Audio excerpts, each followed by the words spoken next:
Rebecca Cary, and I am the founder of an anti-trafficking nonprofit organization here in the state of Texas called Hands of Justice. That is what most people know me as, is the founder. But I also am an overcomer of domestic sex trafficking. And I was asked here today to share my story with you, which is what I'm going to do. It's not a pretty story, it's not a fun story, but it is a very needed story to be talked and told about. I do want you to recognize, though, that even though I went through what I did, that's not who I am as a person. I'm way more than that. And I do want to encourage you just to look at and to think about the perseverance that these men and women have to be able to get themselves to climb out of the dark pit that they were in. Okay? So before I get started, I do want to thank you all for having me and for being here. Again, I am very aware that this is not a fun subject to talk about, but it is something that, again, that is very, very needed. So with that being said, I grew up in a Brady Bunch family. Everybody know the Brady Bunch? Yeah. We were very, very close-knit. We had problems like any other family did, but I had a relatively happy childhood. That changed when I was about 14 years old, and it changed drastically. I went to a party that I was not supposed to be at, and I was sexually assaulted at that party. That sexual assault went public very, very quickly, and the blame fell on me. I had family members and friends tell me that I got what I deserved because I was where I wasn't supposed to be, doing the things I wasn't supposed to be doing, which was drinking and things like that. I think that the trauma from that was way worse than the actual rape itself. And I changed. That my whole perspective on life changed. My whole outlook on the world changed. And when I say change, I went from a girl that was very quiet, very shy, got good grades, did exactly what she was told to do, to a girl that was completely miserable and very, very lost. And I wanted everybody around me to be just as miserable as I was. So I did things like act out, normal things that people do when they have gone through a traumatic experience. But I started hanging out with the wrong crowd. I started doing drugs. I skipped school. I ran away from home. I broke the law. I suffered from depression and anxiety, self-harm, and an eating disorder. My poor parents had no clue how to handle, or they just simply were not equipped to handle the problems that I was going through at that time. I think they desperately wanted help from me, but they did not know how to do it. And so because of that, I ended up being institutionalized later in my teens. And I was institutionalized about 6 different times over a 1.5 year period of time. I listened to professionals tell me that I would never have, that I would never be able or never amount to anything, that I would always have to have somebody take care of me, that if I graduated from high school, which was a big if because of my grades at that time, but if I graduated, the best bet was to place me into a group home. I took that stuff on. They convinced me that although they could not tell me what was wrong with me, that I seriously had something wrong with me. And when you're a teen and you hear those things over and over again, you start to believe them. I got to the point where I really truly believed I was unhelpable. And it's a very dark period of my time, but the reason I share that with you is because by the time that I met my trafficker, I was a prime candidate to be preyed upon, right? So I met my trafficker. I was in my early teens, and he was 47 years old. But he was nice to me, which was something I hadn't had in a long time. He was the kind of guy that could sit you down and ask you about your life, look you in the eyes, and convince you without a doubt that he cared about you, your situation, and truly wanted to help you. And he had me convinced of that. He told me I was special. He told me I was different, that all the lies that I was being told were untrue, and that the people in my life did not care about me or they wouldn't believe them. In retrospect, I wanted to believe him so desperately, but I didn't. I didn't really believe his words. What had me so drawn to him was when I was with him, I felt better because I thought that's how he saw me. And because of that, I wanted to be around him. I wanted to be around somebody who looked at me completely different than what I had been told for the last couple of years of my life. So when he asked me to move in with him, which was about 3 weeks after we met, I agreed. 3 weeks.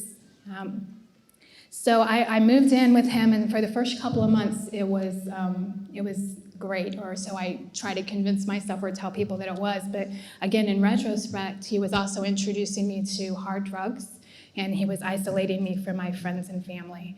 And when I mean isolating, I mean isolating. This happened in rural Indiana. Anybody been to Indiana? No, you're not missing much. It's corn and cows. And we lived in a one-bedroom trailer 40 minutes from any civilization in the middle of a cornfield surrounded by woods. So at the time that this was all happening, within a couple of months, he started introducing rules into our relationship. And those rules look like me not leaving that house without him. Or if I did leave with him, I was not allowed to talk to anybody, and I was not allowed to make eye contact with anybody. I still struggle sometimes making eye contact because I was met with severe punishment if I did these things. And punishment can look like anything from being confined to a really small space to being starved for days at a time. Right?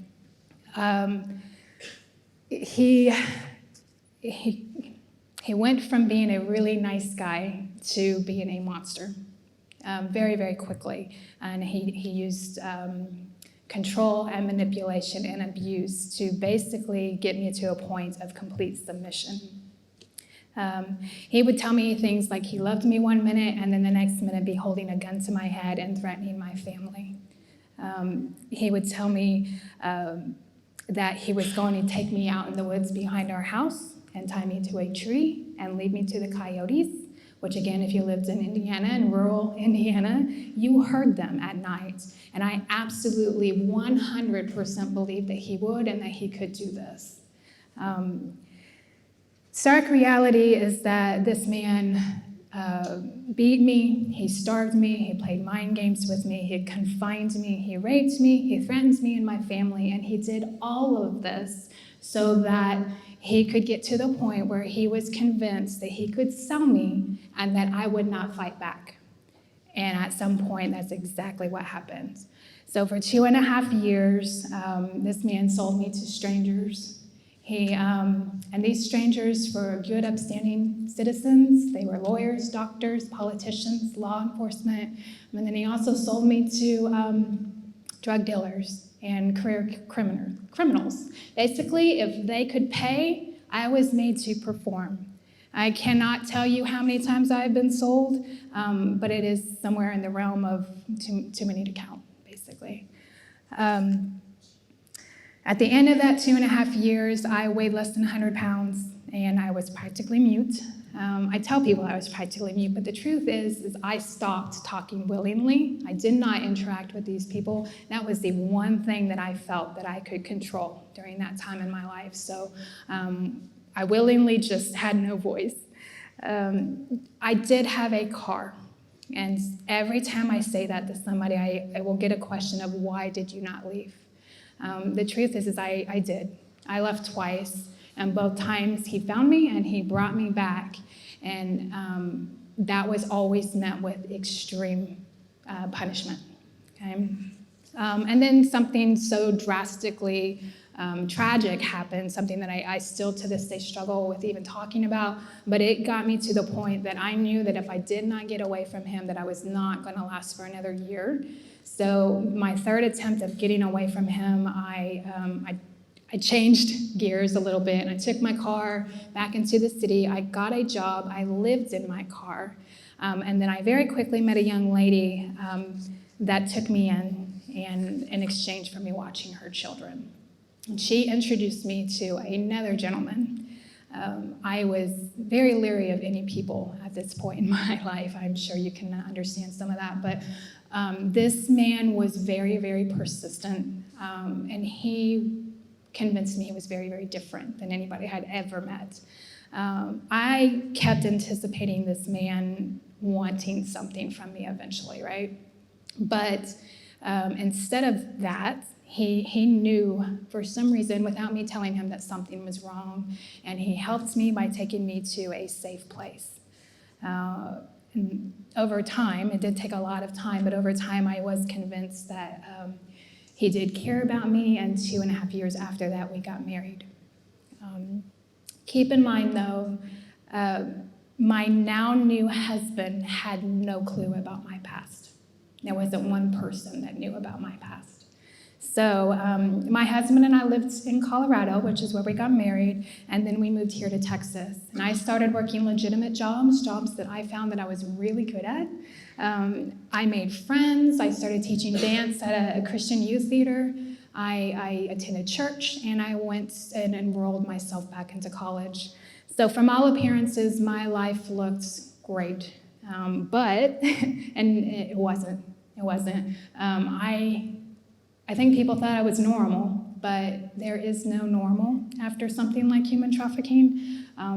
There just isn't. So keep in mind, about 20 years ago when all of this happened, the terms human trafficking did not exist. So what I thought had happened to me was an isolated incident, that I had either caused it or had done something to deserve it.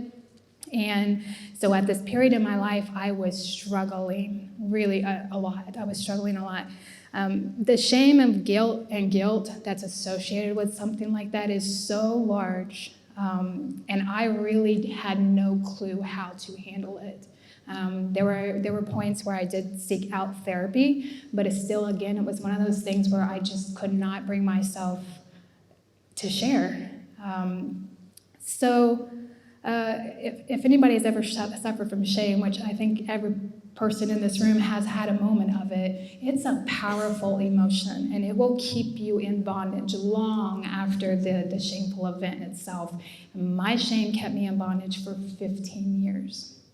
And I walked around with a smile on my face and convinced everybody it was hunky-dory, when in truth, I was hiding in private, drinking, resorted back to an eating disorder and self-harm once again. All things that actually made life much worse, but in the beginning gave me comfort, and until it became so big that I couldn't hide that either, right? So the very first time that I heard the terms human trafficking, I was sitting in one of my psych classes at college, and they were talking about it, and I remember just sitting there in panic, but quite clear and understanding that what they were describing was my life. And I left that class with this eagerness to learn more. And what I learned made me so incredibly angry. I could not understand how this was happening to millions, and I mean millions, of men, women, and children, and that nobody was out there talking about it, let alone doing anything about it to change it. And that anger just about consumed me, very much. For the next year, I spiraled out of control. I will be honest in telling you that it got to the point I almost contemplated taking my life. But by the grace of God, and a friend that reached out to me at that moment in time, and we sat and talked, and at that moment I decided to fight my life and fight for others. And I think I clearly remembered a moment where I said, I have no right, none whatsoever, to be angry at the rest of the world for not going out and doing anything about trafficking, because I wasn't out there doing anything about it either, and I had lived it. So that kind of was like the pivotal moment for me. That was the moment I decided to take my life back and to try and change it to where it could be good and helpful for somebody else. And what that meant is I had to get my stuff together. So I enrolled into a 30-day program, and once I was out of there, I started researching a school that could teach me everything about human trafficking. And I found one, and I enrolled, or I didn't enroll, but I applied, and they only accept 50 in the world. And again, by the grace of God, I was accepted. The only problem is this school was located in Pattaya, Thailand, and it was the #1 city in the world for human trafficking. I knew nothing about the culture, I knew nothing about the city, and I certainly was not prepared to immerse myself back in the very thing that I had been running from so long. But I went anyways. While I was working there, I worked with kids as young as 7 years old. I knew of kids as young as 2 that had been sold. I learned a lot while I was there. It was the most rewarding thing that I have ever done, but also one of the hardest things I have ever done. But when I came home to Texas, I had this newfound perspective on life. I wanted to live, I wanted to help, and I wanted to get out there and make a difference. So 3 months after I got back, we formed Hands of Justice. And shortly after that, we got our 501c3 status, and that was in August of 2017. I shared my story publicly for the first time in the early months of 2019. I have a friend that once told me that when you bring things to the surface, it loses its power over you because it's no longer being hidden in the dark. And she was so right, because the more I shared, the more I got out there, the more people approached me and shared their stories as well. And sometimes for the very first time, healing looks very different for every single person, but that was how I was able to start healing. It started the moment that I was honest with myself with what had happened and brought it to the surface, right? And I continue to do that, and I do it every day so that if there's someone out there like me who is struggling, there is somebody who can help them through it. I can tell you that it's been a long and a hard journey to get to where I am today, but it has been worth every tear that's been shed, every sleepless night, and every late night phone call that I get from a survivor who comes and is asking for desperate help. And I'm going to share a little bit of what Hands of Justice has done in the last 5 years. We've helped hundreds of survivors get the help they need. We've provided support groups through our survivor-led support groups. I have personally mentored and walked alongside many of these men and women that as they stand kind of where I was, trying to pick up the pieces of their life after they've been trafficked. We have educated hundreds about the realities of trafficking. We have supplied hundreds of freedom bags that get taken down into the brothels and the streets and the strip clubs. We have given out countless scholarships to men and women who are wanting to get a GED, get a certification, or go to college. We have helped with books, we've helped with clothes, we've helped with rent, we've helped with transportation, essential items, and countless other things that these men and women need. We have collaborated with 19 other overcomers across the nation to create this big book by coming together and allowing these men and women to share their stories of hope and redemption and the aftermath of trafficking. And tomorrow, I'm going to get emotional, sorry, but tomorrow we officially open our doors to the very first Economic Empowerment and Resource Center in Montgomery County and surrounding counties. So, thank you.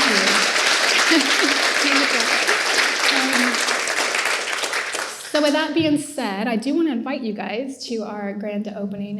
It is tomorrow in Conroe at the center. It's at 3 o'clock. It is family friendly. There's going to be booths and games and music, and I'm looking at Rachel because she's in charge. But we're going to have a ribbon cutting, we're going to have speakers, and we're going to open our doors. And so we would love for you to come out and see what we're all about. And you can find out more information by going to our website. Also, on August 20th, we have our annual Outreach for Freedom. This is our 4th annual. We're going to be celebrating 5 years at that outreach. It is at 6 p.m. It's on August 20th at Klein and Spring. And again, you can find all this information online, but it's a night of like music and art and photography and film and dance, and it's all surrounding anti-trafficking efforts here in Montgomery County. It is also a very beautiful night in honor of overcomers everywhere. And we would love to have you. We are currently looking for event sponsors for that. But if you just want to come out and join us for that night, you can get tickets by going to handsofjustice.org and just click on our event tab. So I don't think that I have to remind anyone that there's a lot of dark stuff out there in the world, right? Human trafficking is just one of them. I understand that issues like this are extremely hard to listen to and extremely hard to talk about. Trust me, it is not easy ever, even after the many years that I have gotten up here and doing this. And it's never easy to get up here and share the most vulnerable parts of my life with you. But we have to do that. And we have to continue to have these hard conversations with our kids, with our friends, and with our loved ones. I know it sounds cliche, but if you don't have these, somebody else is going to teach them those things. So I'd rather it come from you and get educated in you doing that. It's not going to hurt to have these conversations. Ultimately, it's probably going to save a life, right? So nonprofit work is hard. Anti-trafficking nonprofit work is even harder. But the alternative is for us to continue to shy away from the realities of what's happening all around us. And in that process, so many people are going to be lost. And I am just the kind of person at this point in my life that I refuse to let that happen. I did that for way too long. And these men and women, they deserve to find hope after what has happened to them. And it is going to take people like you to help us continue to make that happen. So again, I thank you so much for just letting me come here and share this with you. If you have any questions, you can ask me now, or you can come see me at our booth over here. But again, thank you so much.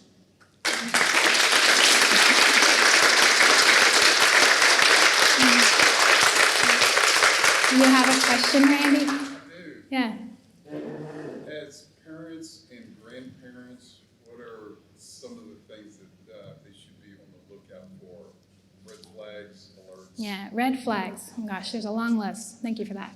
I'll give you a couple of them. I do encourage you, if you've never gone to a Human Trafficking 101 and you have kids, even if you don't, go get educated. And we have them all the time, and we do go into things like this. But things to look for, think about me, and I just described me as a teen. Somebody who goes from being really modestly dressed to all of a sudden not, and we're talking like overnight. Somebody who goes from being really shy and submissive to being over-sexualized. Branding, does anybody know what branding is? Some of you, yes, some no.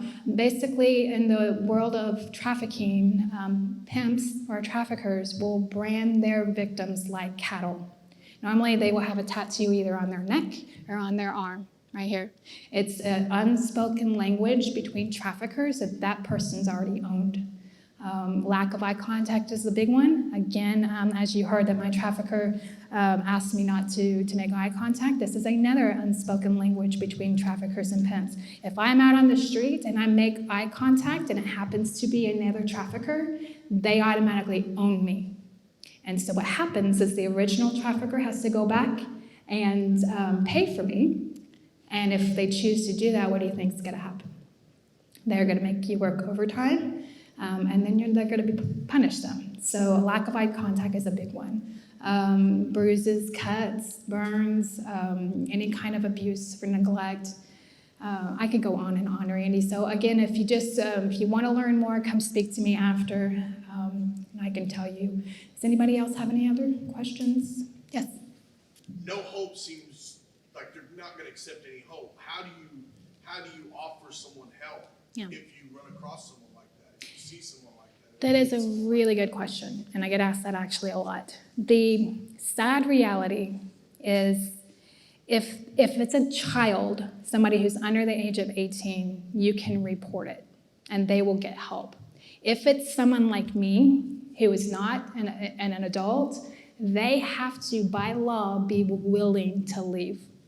So you can't just go in and snatch them out like you would a child. Yeah, it's hard. It's very, very hard to convince somebody because it is a brainwashing technique that they use to convince you that you're there willingly and that you have caused this to happen, or that nobody's going to believe you, you have no place to go.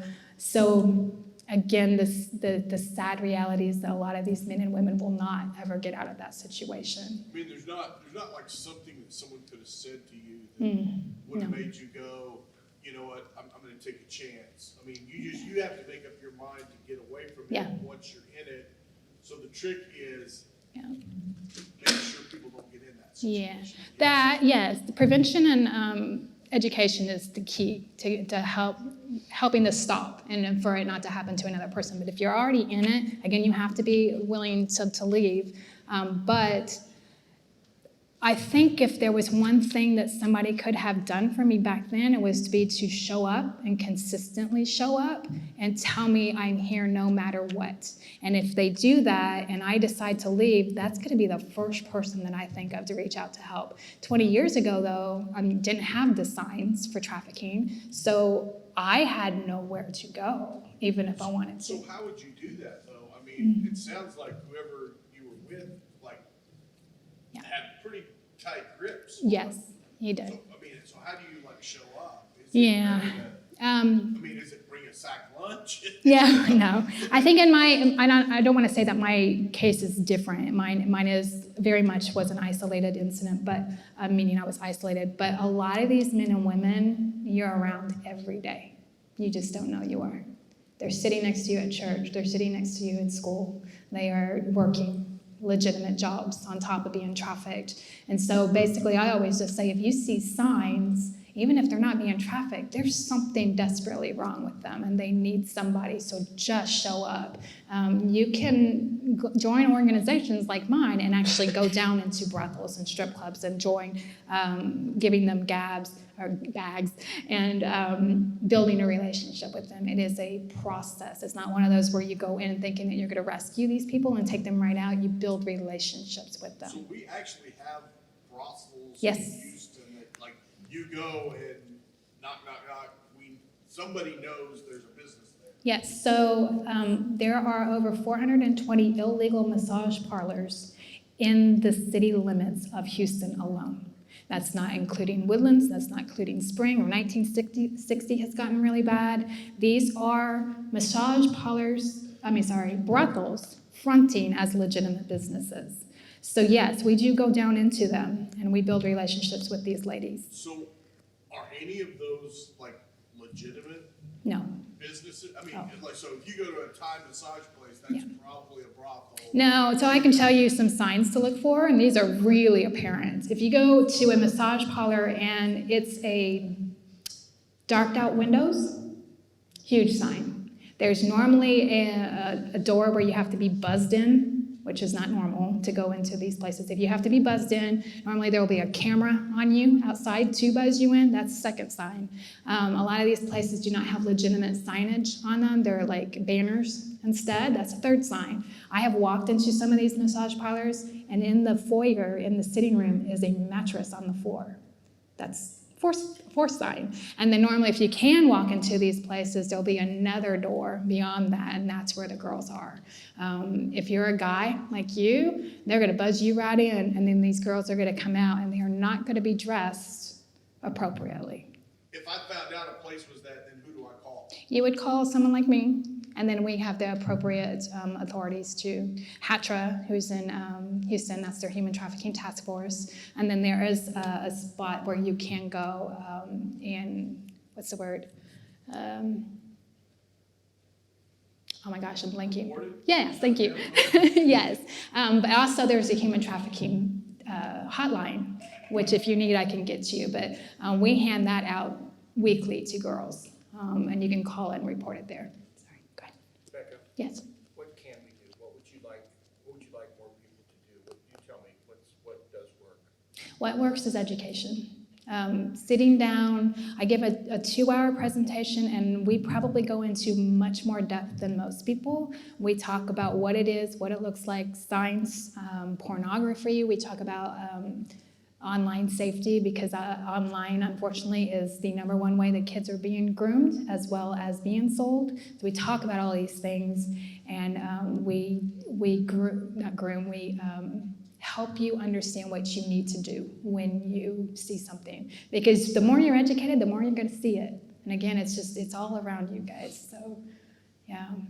Anything else? Yes.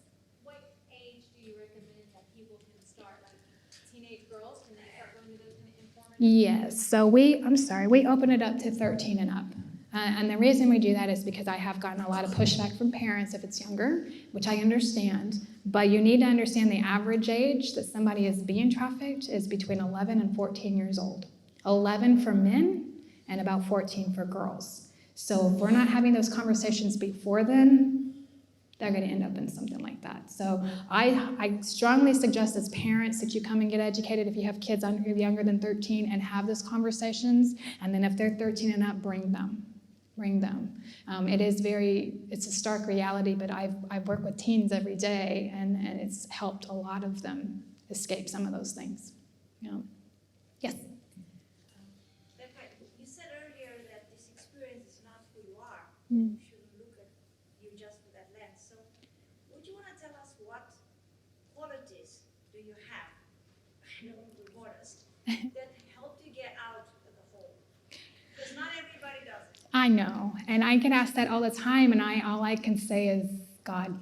I know that, again, sounds cliche, but it has been nothing that I have done that got me out of that situation. Pure luck, maybe? I don't know. Honestly, I ask myself that every day. I can tell you that when it comes to me doing what I am today, I also don't attribute it much to me. I attribute it to the support network that I have that is incredible. I have 100 people that have come behind Hands of Justice every day and has helped push me forward. And I have a support network when they know I'm having a bad day, because I have bad days. And they know that about me, and they just can rally around me and just keep me going. If I didn't have that, I would not be standing here right now. Yeah. So that makes a big difference. Yeah. So the other thing that I hear very in common with all the stories is there's always a triggering event, kind of like what happened with you, that wasn't handled correctly. And so that's our first chance to kind of spot someone and to intervene. Yep. How can we better handle stuff correctly? I mean, get them psychological help? Yeah. Is there a better professional choice than, you know what I'm saying? Right. Because you've talked to more people than I have, right? Yeah. Is there a advice you can give for if you know someone in that situation, how do we get them help? Who do we get them help from so they don't ever get to that point that they can be broken? Yeah. Does that make sense? Yeah, absolutely. I think if somebody is sharing that they have been sexually assaulted, whether or not you believe them should never be a factor. I always side with the victim, no matter what, because I think a lot of people think these women and men want attention, and that's what they're doing, but I have yet to meet a girl that has talked about being sexually assaulted and it'd be fun for her to share that. So it's not an attention thing. It's more of, we need help now, so do support them. I don't think that my family was wrong probably by putting me in some of those places and institutions. But keep in mind that was 20 years ago. The things that I was institutionalized 20 years ago would never have happened. It won't happen today. It's very, very different. So the help that is available to these kids and these men and women is starkly different. So yes, do get them help. There's a lot of people that specialize in that kind of stuff. Yeah. And again, just continue to be there and support them. Yeah. Anything else? We good? Okay.